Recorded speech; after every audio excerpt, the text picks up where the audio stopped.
Graça e paz. Vamos iniciar com uma oração? Curvem suas cabeças.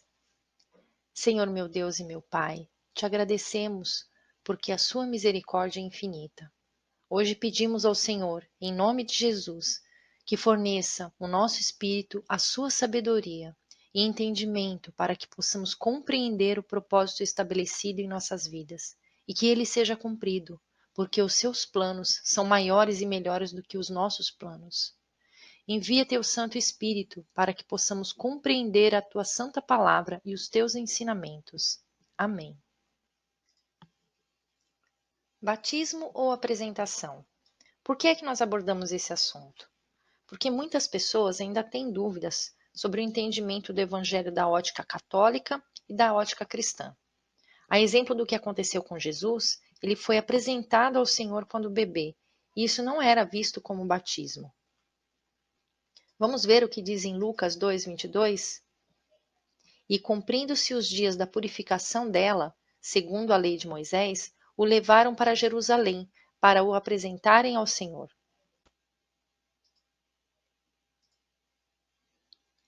Passo a passo, vamos entender como agir? A apresentação é colocar o bebê sob a proteção de Deus. Os pais precisam ser conscientes das responsabilidades de apresentar o bebê. A apresentação da criança a Deus representa o nosso desejo de colocar os nossos filhos sob a proteção de Deus, sem que isso signifique uma negligência da nossa responsabilidade enquanto pais, na educação, na proteção, no provimento. Porém, somos seres humanos e, por natureza, falhos. Assim sendo, somente Deus poderá prover tudo que, por nossa limitação humana, somos incapazes de prover. Batismo significa imersão. O ato do batismo de crianças no catolicismo é, em sua maioria das vezes, por aspersão, ou, em alguns poucos casos, por imersão. Mas o batismo de fato é por imersão, como conhecemos e está escrito na Bíblia, e não é o mesmo cerimonial empregado na apresentação de crianças ao Senhor. O bebê não tem consciência do pecado. O batismo representa uma consciência e a crença em Jesus, bem como o nosso arrependimento de uma vida pecaminosa, tornando-se um novo homem, submergindo das águas que limpam os pecados como simbologia ao sangue de Jesus. Para se batizar é preciso ter fé e arrependimento. Felipe batizou o eunuco somente após a confirmação de que ele cria em Jesus e que compreendia o evangelho anunciado por ele.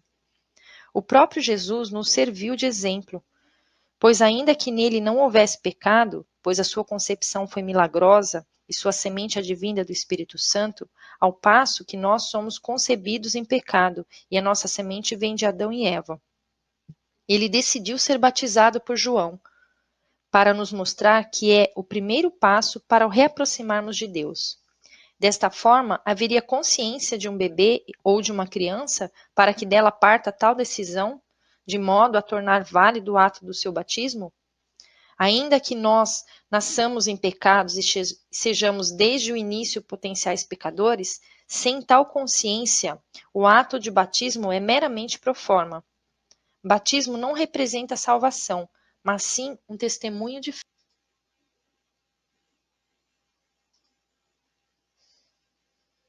Aqui nós temos o batismo do bebê segundo a ótica católica. Aqui a apresentação do bebê no templo.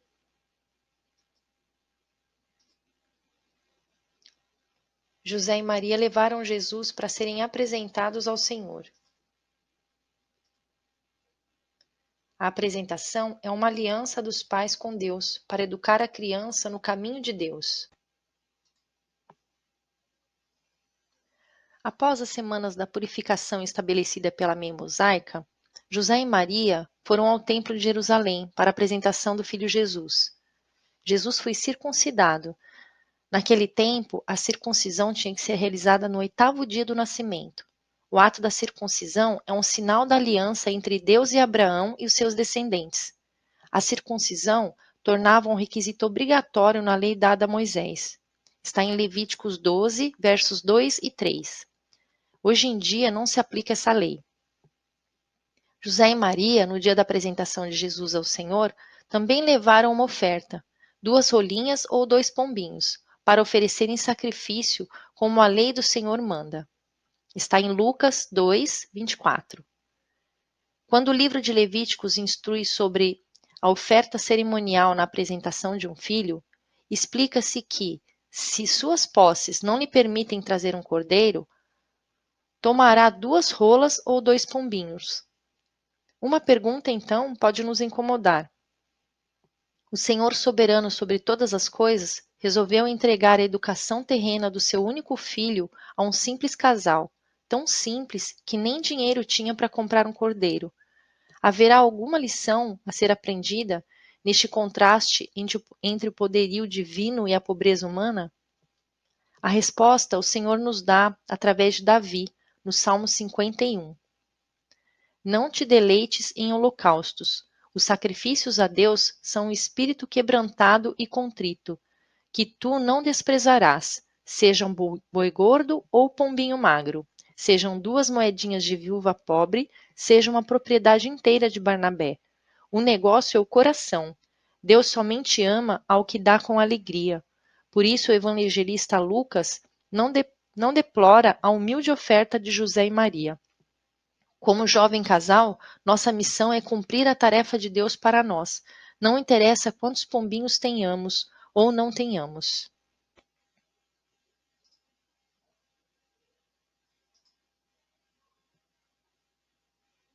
Agora eu quero falar um pouquinho sobre o dia da apresentação do bebê, passar algumas instruções. Esse é um dia muito especial. Podem convidar os parentes, os amigos, os familiares para participar desse dia. Comemorem com o almoço, confraternizem. Esse é um momento tão importante para vocês e para o bebê. Por este motivo, as apresentações são feitas sempre nos cultos da manhã, para que haja tempo de celebrar esse dia. No dia da apresentação, é necessário que os pais cheguem na igreja e confirmem o nome da criança com a equipe da diaconia, que fica na entrada da igreja. A confirmação na lista de presença é passada para o pastor, para que ele possa chamar as crianças e as famílias no altar. As fotos e as filmagens são feitas pela equipe de comunicação da igreja e depois esse link é disponibilizado a todos.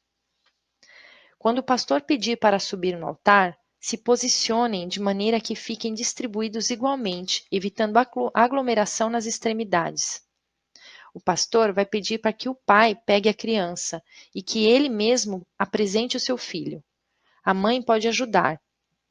Não é o pastor que apresenta a criança a Deus, e sim os pais. A sua oração é a mais poderosa. Nós, como pais, temos autoridade máxima na vida dos nossos filhos.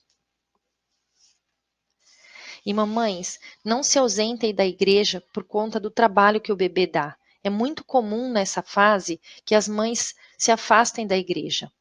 Mas nessa fase o ideal é sentar em locais estratégicos da igreja, de fácil acesso, caso seja necessário levantar para acalmar a criança. Narre o culto para o bebê. Ele vai se acalmar e aos poucos ele vai se acostumando com o ambiente de culto. E essa fase vai passar muito rápido. O bebê geralmente dorme durante todo o louvor e acorda durante o culto. É normal.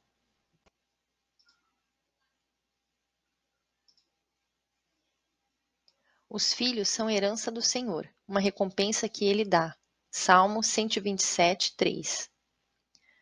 Os pais são símbolos representativos da autoridade de Deus. A maneira que os pais exercitam a sua autoridade determina em muito a maneira que os filhos pensam sobre Deus. Como pai, você tem a oportunidade de moldar as opiniões dos filhos sobre Deus, o governo e até como comportar-se quando casado. O filho que é exigido a obedecer os seus pais respeitará a sua autoridade e será preparado a submeter-se às outras autoridades que existem, incluindo a própria palavra de Deus.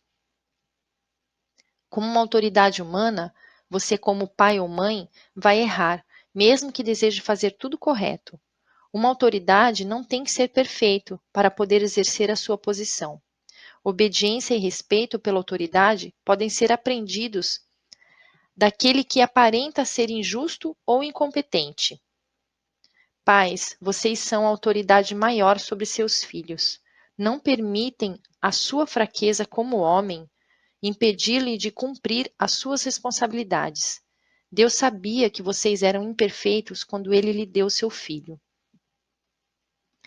E lembre-se, Provérbios 22:6. Eduque a criança no caminho em que deve andar, e até o fim da vida não se desviará dele. E Deuteronômios 6, do 6 ao 7. Guardem sempre no coração as leis que lhes estou dando hoje, e não deixem de ensiná-las aos seus filhos. Respeitem essas leis em casa e fora de casa, quando se deitarem e quando se levantarem. Amém? Queridos irmãos, chegamos ao fim do nosso curso. Espero que o Espírito Santo tenha falado com cada um de maneira especial, que todo o conhecimento e aprendizado aqui colocado possa ficar internalizado no coração de cada um de vocês. Que Deus abençoe grandemente a todos e que seus filhos sejam para a honra e glória do Senhor. Vamos fazer uma oração de encerramento? Senhor meu Deus e meu Pai, dai-nos a graça da sabedoria para educarmos os nossos filhos no caminho da obediência. Dai-nos a graça de não termos medo de corrigi-los. Nós lhe pedimos, Senhor, a sabedoria de uma pedagogia inspirada, a fim de formarmos os nossos filhos, e sabedoria para a utilização e correção segundo o seu coração. Dai-nos a graça de não nos omitirmos quando eles precisarem de correção.